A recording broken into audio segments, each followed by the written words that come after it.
L'eau, une source importante, c'est une denrée sans laquelle rien n'est susceptible de vie sur Terre. La rareté ou presque l'absence totale de ces liquides précieux dans certains quartiers de la cité capitale continue d'animer les débats dans les chaumières. Quand la société en charge de la production et de la distribution de l'eau fait des caprices, suivez mon regard, les populations se rabattent vers les sources naturelles.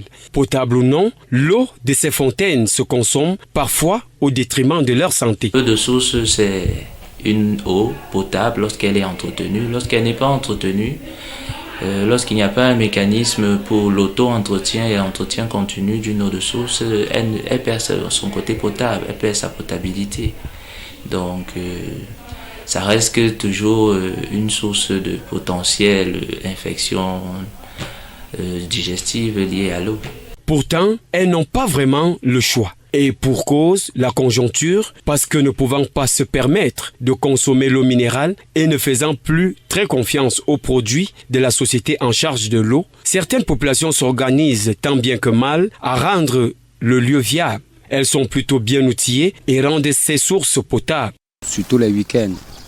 Oui, on a créé un bloc qui fait l'entretien de la source chaque week-end que Dieu a créé, samedi et dimanche.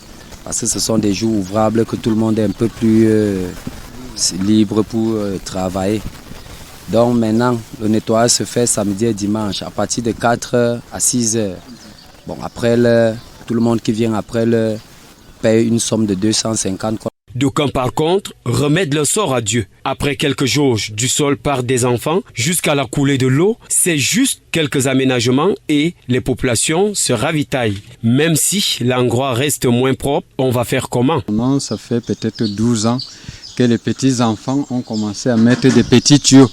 Et nous, les grands, on a donc trouvé que peut-être que ça pouvait être intéressant. On a mis des tuyaux et on a aménagé à peu près comme vous voyez là, avec du ciment et autres. Et on a toute la population de Sam et Fulane, c'est tout le monde qui vient pour puiser de l'eau. Ici, même à 4 heures, 3 heures, vous trouvez des gens alignés, comme vous avez vu là, tous les jours. Et nous la consommons sans problème. Toutefois, les regards sont tournés vers les pouvoirs publics afin de mieux aménager ces endroits, eux qui ont les moyens matériels, financiers et humains pour pallier à l'épineux problème de l'accès à l'eau potable.